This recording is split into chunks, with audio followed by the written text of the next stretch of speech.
দেশের সব online platform থেকে পাবজি, ফ্রি ফায়ার সহ সব ক্ষতিকর গেমস অবিলম্বে বন্ধের নির্দেশ দিয়েছেন হাইকোর্ট। তোমরা হয়তোবা অলরেডি নিউজ পেয়ে গেছো যে ফ্রি ফায়ার পাবজি অবশেষে বাংলাদেশ থেকে ব্যান হতে যাচ্ছে, আর এটা হচ্ছে অফিসিয়ালি নিউজ। হাইকোর্ট থেকে নির্দেশনা দেওয়া হয়েছে যে ফ্রি ফায়ার পাবজি ব্যান করা হোক বাংলাদেশ থেকে।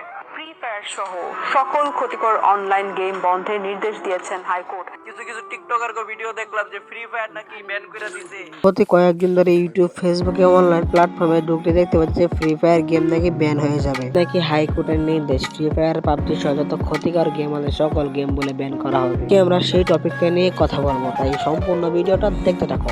তো আজাইরা বক বক করবো না দেরি, চলো ভিডিওটা শুরু করি। আসসালামু আলাইকুম, this is Sakib. Welcome to SK Sakib Jibon. তো কেমন আছো সকলে? মানে আমরা ইউটিউব, ফেসবুকে ঢুকলে দেখতে পাচ্ছি ফ্রি ফায়ার গেমটা নাকি ব্যান হয়ে যাবে। আসলে কি সত্যি কথা?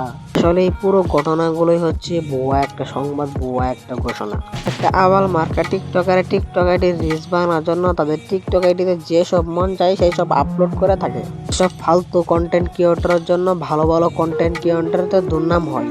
তোমাদের কথা ধরে নিলাম যে ফ্রি ফায়ার পাবজি ব্যান হয়ে যাবে। আচ্ছা, তোমরা কি জানো ফ্রি ফায়ার পাবজি কোম্পানি কত টাকা ইনকাম করে প্রতিদিন? প্রায় শত কোটি টাকা। আর তোমরা কি করে ভাবছো যে ফ্রি ফায়ার সেই পাবজি ব্যান হয়ে যাবে? তাই সো কেয়ারফুল, এটা ভুয়া কথা কখনো কান দেবে না।